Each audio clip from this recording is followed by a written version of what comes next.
अस्सलाम वालेकुम। हमने स्टार्ट किया था एडिसन्स डिज़ीज़ को और उसके हमने कॉजेज़ देख लिए थे और इसके अलावा हमने क्लिनिकल फ़ीचर्स डिस्कस किए थे और डायग्नोसिस किया था इसका। डायग्नोसिस के जो टेस्ट थे वो मैंने आपको बता दिए थे और एलॉगरिथम हमने डिस्कस किया था, जो कि आपने साथ में ड्रॉ कर देना होता है जब भी आपको इन्वेस्टिगेशंस का पूछा जाए। ठीक हो गया? आई होप आपको समझ आई होगी। अब हम करते हैं इसका ट्रीटमेंट। तो ट्रीटमेंट क्या होना चाहिए? वैसे एडिसन्स डिज़ीज़ है, पेशेंट का एड्रीनल ग्लैंड ख़राब है, काम नहीं कर रहा, या उसका पिट्यूटरी ग्लैंड ख़राब है, काम नहीं कर रहा, उसके अंदर कॉर्टिसोल नहीं है, उसके अंदर लोस्टेरोन नहीं है, तो क्या होना चाहिए? उसके पास कॉर्टिसोल नहीं है, उसके पास जो है वो एल्डोस्टेरोन है, तो क्या होना चाहिए? बाहर से देने चाहिए ना हमें।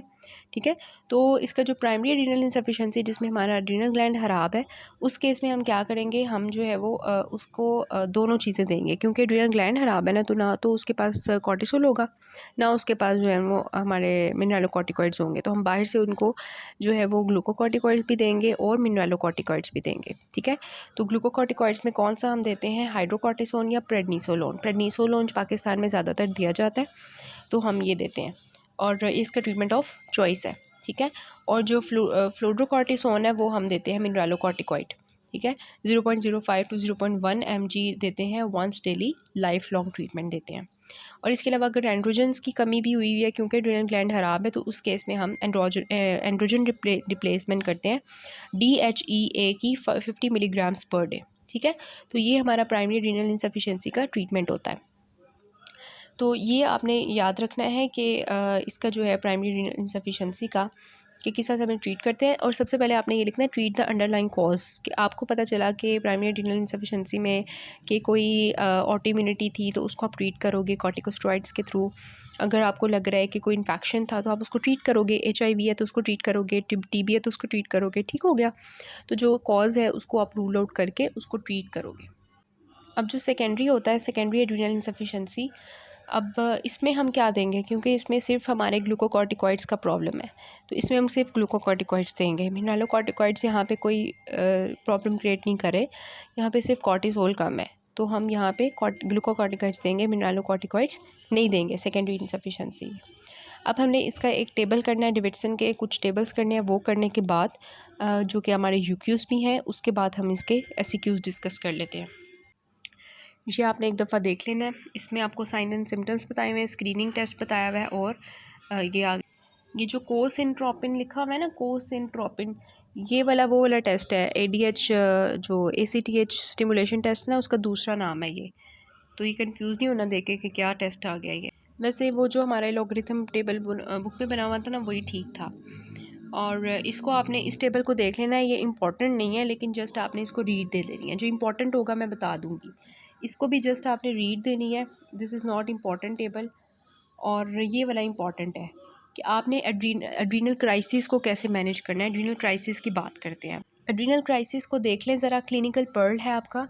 Acute and severely symptomatic stage होती है। एकदम से पेशेंट का जो है ना एड्रीनल ग्लैंड जो ख़राब होता है ना, एकदम से जो एक्यूट स्टेज आती है एड्रीनल इंसफिशिएंसी की, उसको हम एड्रीनल क्राइसिस कहते हैं।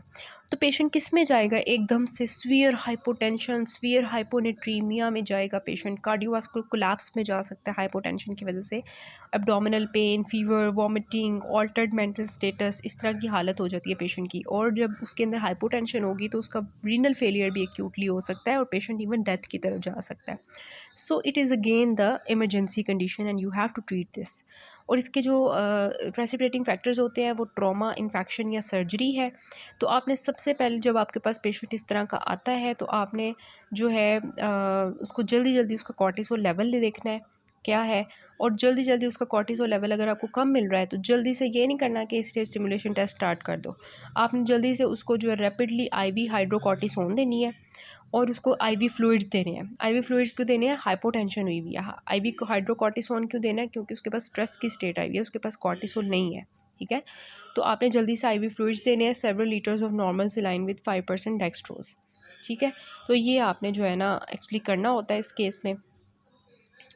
और जो है ना एड्रीनल क्राइसिस के केस में, तो अब ये वाला आपने एड्रीनल क्राइसिस का मैनेजमेंट आपने यहाँ से देखनी है कि इसमें हमारा जो है, सबसे पहले कि हमने वॉल्यूम डिप्लीशन को करेक्ट करना है। दूसरा ये कि हमने उसको जो है वो ग्लूकोकॉर्टिकॉइड्स देने हैं। तीसरा ये कि हमने उसके मेटाबॉलिक एबनॉर्मेलिटीज़ को ठीक करना है। और चौथा ये कि हमने कॉज को आइडेंटिफाई करके ट्रीट करना है। तो सबसे पहले we have the correct the volume depletion. ठीक है।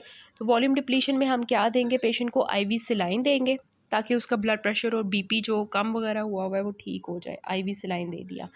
फिर अगर बहुत ज़्यादा हाइपोनेट्रीमिया है, ठीक है, तो हमने जो है वो एकदम से उसकी जो है ना हाइपोनेट्रीमिया करेक्ट नहीं करना होता। ये नहीं है कि पेशेंट के अंदर सोडियम का लेवल कम हो गया तो एकदम से हम उसके अंदर सोडियम का पूरा एक जो है ना पूरा एक बाल्टी डाल दें सोडियम की, कि उसके अंदर सोडियम कम है।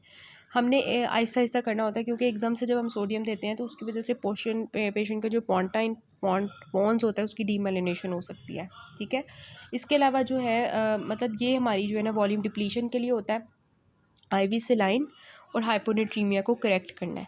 फिर हमने क्या करना है, उसको जो है आईवी हाइड्रोकॉर्टिसोन देनी होती है, सक्सीनेट, ठीक है। और फिर हमने उसको जो है पार एंट्रल जो है वो कंटिन्यू करती होती है हाइड्रोकॉर्टिसोन, ठीक है। अब ये वाली एक चीज़ होती है एडिसन डिज़ीज़ के, जो पाकिस्तान में पेशेंट्स आते हैं उनका प्रॉब्लम ये होता है कि उनको हम छोड़ नहीं सकते, क्योंकि हमारे पास जो है ना हाइड्रोकॉर्टिसोन की टेबलेट्स नहीं होती कि हम पेशेंट को छोड़ के भेज दें, ठीक है। हमने उनको हॉस्पिटल रखना होता है और आईवी उनको हाइड्रोकॉर्टिसोन देना होता है, ठीक हो गया। उसके बाद correct after other metabolic abnormalities, दूसरी मेटाबॉलिक एबनॉर्मलिटीज़ क्या है, ग्लूकोज लेवल कम है तो उसको हमने ट्रीट करना है, हमने पेशेंट को आईवी 10% ग्लूकोज देना है। और पेशेंट के अंदर दूसरी मेटाबॉलिक एबनॉर्मलिटी जो मेन आती है वो क्या है, हाइपरकैलीमिया। और हाइपरकैलीमिया को हमने करेक्ट करना है, क्योंकि आपको पता है ये आपकी जो है रिदमियास करवाता है, तो आपने उसकी बिल्कुल एक अच्छी तरह से जो है ना हाइपरकैलीमिया को ट्रीट करना है, क्योंकि हाइपोकैलीमिया भी रिदमियास करवाता है, हाइपर भी, तो आपने अच्छी से उसको मेनटेन करना है, ठीक है। फिर उसके बाद कॉज को आपने रूल आउट करके उसको ट्रीट करना है, जो भी आपका इन्फेक्शन कॉज था तो उसके लिए एंटीबायोटिक्स दे देने हैं, कोई भी आपकी ड्रीनल या पिट्यूटरी पैथोलॉजी थी तो आपने उसको ट्रीट करना है, ठीक है।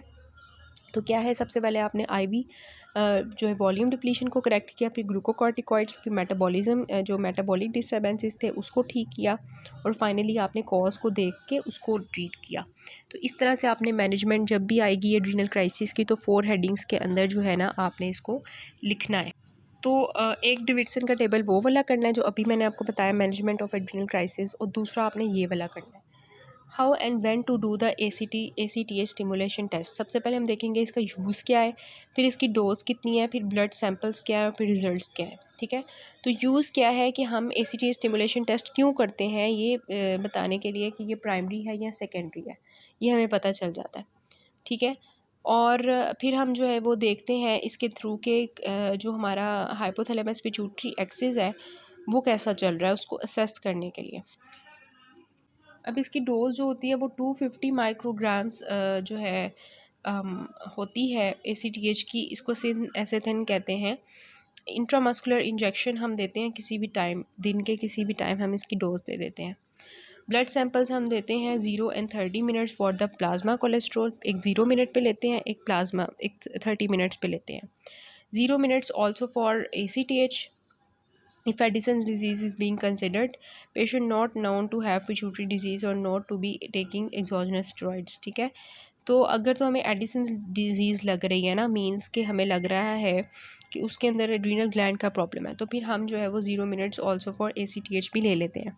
अदरवाइज़ जो है हम प्लाज्मा कॉर्टिसोल लेते हैं 0 एंड 30 मिनट्स पे, यही हमने लेना होता है, यही आपने याद रखना है, ठीक है। उसके बाद रिजल्ट्स इसके क्या होते हैं, नॉर्मल सब्जेक्ट्स होंगे उनके अंदर जो प्लाज्मा कॉर्टिसोल ACTH देने की वजह से क्या होगा, ज़्यादा हो जाएगा, ठीक है। लेकिन जो हमारे होंगे ये वाले, इसमें जो है वो नहीं होगा, ठीक है। तो क्या है, सिंपली कि हमने जो है ACTH सिमुलेशन टेस्ट क्या करना है, प्राइमरी सेकेंडरी को डिफ्रेंशिएट करने के लिए करना है और HPA एक्सेस की असेसमेंट करने के लिए करना है। डोज इसकी क्या 250 माइक्रोग्राम्स है, किसी भी टाइम दिन के हम दे देते हैं इंट्रामस्कुलरली, और फिर ब्लड सैंपल्स हम 0 एंड 30 मिनट्स पे लेते हैं, कॉर्टिसोल लेवल को चेक करते हैं और प्लाज्मा लेवल, और फिर रिजल्ट्स हमारे क्या होने चाहिए वो हम डिस्कस कर चुके हैं। ये वाली आपने कुछ पिक्चर्स में आपको दिखाऊंगी, वो आपने देख लेनी है ये वाली, ताकि आपका एक अच्छा सा जो है ना तैयार हो जाए। फिर आपने टेबल रखना है, याद करना है ये डेविडसन का, ठीक है। इसमें हमारे आता है सेकेंडरी और प्राइमरी। सेकेंडरी जो है उसमें यहाँ पे लिखा हुआ है कि कौन से कॉजेज़ हम डिस्कस कर चुके हैं, और प्राइमरी को जो कॉजेज़ हैं ये हम डिस्कस कर चुके हैं, ये सारे यहाँ पे टेबल में लिखे हुए हैं। नीचे वाले हमने डिस्कस नहीं किया, ये देख लें, कि कॉर्टिकोस्टेरॉइड बायोसिंथेटिक एंजाइम डिफेक्ट्स की वजह से भी हो सकता है, लाइक कंजेनिटल एड्रीनल हाइपरप्लेजियाज, या ड्रग्स की वजह से लाइक मिटाइरापोन कीटोकोनाजोल जो हम पीछे दे रहे थे ना कुशिंग डिजीज़ के लोगों को दवाइयाँ, ताकि कॉर्टिसोल का लेवल कम हो जाए, तो उनकी वजह से भी ये जो है ना एडिनोकॉर्टिकल इंसफिशिएंसी हो सकती है। तो इस तरह से आपने इसको याद रखना है। अब ये वाला जो है ना advice to patients on glucocorticoid replacement therapy, ये भी आपका आया हुआ है क्वेश्चन ना, यूक्यू आया हुआ है, तो इसको भी आपने एक दफ़ा देख लेना है कि हमने उसको क्या एडवाइस करनी है पेशेंट्स को। ठीक है, कि ग्लूकोकॉर्टिकॉइड रिप्लेसमेंट थेरेपी पे जो लोग होंगे ना, उनको किस तरह से जो है ना आपने एक पूरी एडवाइस दे के भेजनी है। क्योंकि अगर आप एडिसन डिसीज़ के लोगों को ग्लूकोकॉर्टिकॉइड्स दे रहे हो, तो ऐसे लोग होते हैं जो एकदम से छोड़ देते हैं, एड्रिनल क्राइसिस के साथ आ जाते हैं। ऐसे लोग होते हैं जिनको पता नहीं होता कि हमने इसको कितनी देर इस्तेमाल करना है, या हमने उसको जो है ना किस तरह से यूज़ करना है। तो इस वजह से फिर हम उनको ये वाली चीज़ें जो है ना ताकि भेज दें, या आपने देख लेंगे। ये मैंने पिक्चर्स आपको दिखा दी थी, ये वाला भी देख लें एक दफ़ा। नहीं भी देखना तो कोई मसला नहीं है, ये जस्ट मैंने एक इसकी पिक्चर्स ली हुई है ताकि ना एक आपका वो माइंड में अच्छा ठहर जाए चीज़ें। ठीक है, अदरवाइज़ ये आप ना भी देखो तो अपनी बुक से भी देखो तो जो है वो बेस्ट है।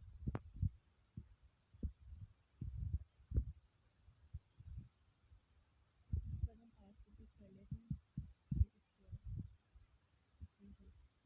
इसको वैसे तो टेस्ट है,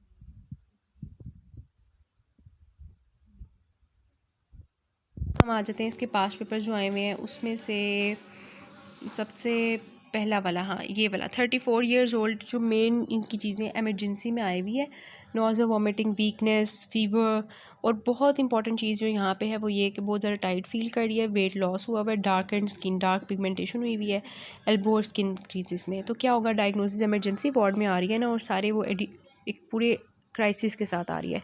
so this will be adrenal crisis. What investigation would you offer, तो वो सारी इन्वेस्टिगेशन जो मैंने आपको बताई हैं वो आपने लिख देनी है। ठीक है, write down the management steps.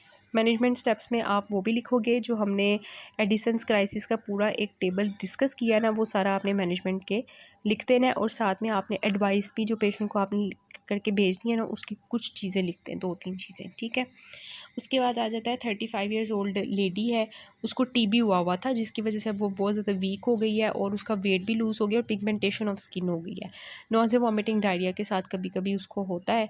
तो ये क्या होगा, एडिसन्स डिजीज़ होगी। ठीक है, टीबी की वजह से उसका एड्रिनल ग्लैंड ख़राब हो चुका है।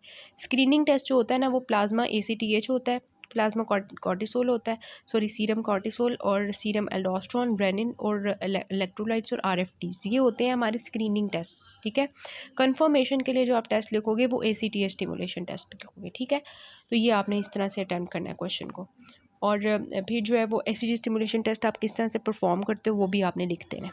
ठीक है, उसके बाद जो है ये आगे से जो है ये कुशिंग्स का है, और 32 ईयर्स ओल्ड फीमेल है, और उसको टाइटनेस, वीकनेस है, वेट लॉस चल रहा है, पेन, वॉमिटिंग हो रही है, थिन हो गई है, बहुत पतली दुबली सी हो गई है, डार्क कंप्लेक्शन उसका हो गया, डार्क पामर क्रीजेज हो गई हैं। तो ये सारा जो डार्क सब कुछ चल रहा है ना, this is actually Edison's disease. ठीक है, और प्राइमरी में होती है ये, लेकिन आप एडिसन्स डिजीज़ ही लिखोगे।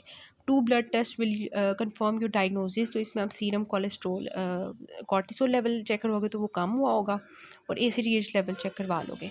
Cause of her fainting spells, वो फेंट क्यों हो रही है ये आपने बताना है, तो हाइपोटेंशन की वजह से हो रही है। ठीक है, dizziness with orthostasis due to hypotension, syncope उसकी क्यों हो रही है, एक तो वॉल्यूम डिप्लीशन हो रहा है, उसकी बॉडी से एल्डोस्टेरोन नहीं है ना बॉडी के अंदर, तो सारा पानी बाहर निकलता जा रहा है। दूसरा ये कि उसके पास मिनरलोकॉर्टिकॉइड भी डेफिशिएंसी है, बिकॉज उसका एड्रिनल कॉर्टेक्स ख़राब हुआ हुआ है। ठीक है, तो एल्डोस्टेरोन उसकी बॉडी में नहीं है। और तीसरा ये कि उसके बाद कॉर्टिसोल भी नहीं है, एक तो कॉर्टिसोल भी नहीं है, दूसरा एल्डोस्टेरोन भी नहीं है, तीसरा उसके पास जो है वॉल्यूम डिप्लीशन होती जा रही है बॉडी से। ठीक है, तो तीनों की वजह से कॉर्टिसोल जो होता है ना वो हमारा कैटेकोलेमीन्स को ज़्यादा करता है, जिसकी वजह से जो है ना वेसोप्रेशन होती है, और हाइपोटेंशन जो है वो ट्रीट होती है। ठीक है, वो आपको बताया कि कॉर्टिसोल हाइपरटेंशन कॉज करवाती है, नहीं होगी तो हाइपोटेंशन हो जाएगी, तो उसकी वजह से पेशेंट जो है वो सिनकपी की तरफ जाता है। तो आपने ये 3 कॉजेज़ लिखते रहे इसके अंदर। फिर ये वाला जो है आपको 5th वाला दिखाई दे रहा है, इसमें भी जो मेन चीज़ें हैं वो मैं बता देती हूँ कि पेशेंट को वो बेहोश हो जाती है, हाइपोटेंशन, दूसरा इसमें पिगमेंटेशन है, और तीसरा जो है कॉर्टिसोल लेवल जो है, ACTH लेवल जो है ये कम हुए हुए हैं, इट मीन्स कि ये एडिसन्स डिजीज़ है। एडिसन्स डिजीज़ हो गई। उसके बाद अच्छा ACTH लेवल जो है ना इसमें ज़्यादा है, मींस के ये प्राइमरी है, लेकिन आप इसमें ये लिखोगे एडिसन्स डिजीज़। 2 ड्रग्स जो आप इसमें लेते हो वो हाइड्रोकॉर्टिसोन और फ्लूरोकॉर्टिसोन है, और एक लाइफ लॉन्ग ट्रीटमेंट देते हो। और मैंने आपको बताया था कि जो फ्लूरोकॉर्टिसोन होती है 0.52 वो जो उसकी डोज थी वो इसमें लिख देनी है आपने। उसके बाद ये वाला भी हमारे पास सेम ही है, इमरजेंसी में आ रहा है, नॉज़िया वॉमिटिंग डायरिया के साथ, एब्डोमिनल पेन के साथ, पिगमेंटेशन है उसको, और ये सब कुछ। देखो एडिसन्स डिजीज़ होगी, 4 कॉजेज़ आपने लिख देने हैं। इतने ज़्यादा कॉजेज़ हमने डिस्कस किए हैं, उसमें से 4 लिख देने हैं। How will you confirm it, उसके बाद क्या है कि how will you treat this case, और इसको हम डिस्कस कर चुके हैं। और कंफर्मेशन ACT स्टिमुलेशन टेस्ट से होती है। और एडवाइस आप किसको क्या दोगे, तो एडवाइस मैंने आपको जो है वो बता दी है, जो आपको टेबल। इसके अलावा ये 3 मैंने एडवाइसेस यहाँ लिखी हुई हैं कि डोज़ जो है वो मिनिमम रखनी है ग्लूकोकॉर्टिकॉइड्स की, ताकि कोई साइड इफ़ेक्ट्स ना हो। दूसरा ये कि सडन विड्रॉल नहीं करना। और तीसरा ये कि जो है कभी भी कोई इलनेस होती है या कोई सर्जरी या कोई डेंटल ट्रीटमेंट अगर पेशेंट करता है तो उसको कहना है कि जल्दी से आपने जो है ना मेडिकेशन जो है वो उसको इंक्रीज़ करना है, ताकि कॉर्टिसोल उसको ट्रीट कर सके। तो ये हमारा था। उसके बाद ये जो 9th वाला है, इसमें ये 9th वाला जो है ना ये इसमें नहीं आता, ये फियोक्रोमोसाइटोमा वाला है। 10th वाला देख लें। 10th वाला भी देखें, वेट लॉस, पोस्टरल डिजीनेस है, डार्कनिंग है, एब्डोमिनल TB उसको पहले हुआ पता है, थिन वीक होगी हुई है, डार्क कंप्लेक्शन। डायग्नोसिस क्या होगा, एडिसन्स डिजीज़। कौन सा लैब टेस्ट करवाओगे कन्फर्मेशन के लिए, ACTH स्टिमुलेशन टेस्ट, ठीक है। Cortisol level before and after check करवाओगे। अगर तो वो राइज़ नहीं करता, इट मीन्स के जो है वो एडिसन्स डिजीज़ ही है। और likely cause of this primary diagnosis क्या है, TB है, क्योंकि TB की वजह से हुआ है। और ये जो 11th वाला है ये भी फियोक्रोमोसाइटोमा है, इसको हम जो है उसके साथ ही डिस्कस करते हैं नेक्स्ट पार्ट से। हम फियोक्रोमोसाइटोमा कर लेते हैं फिर, और फिर आगे देखेंगे।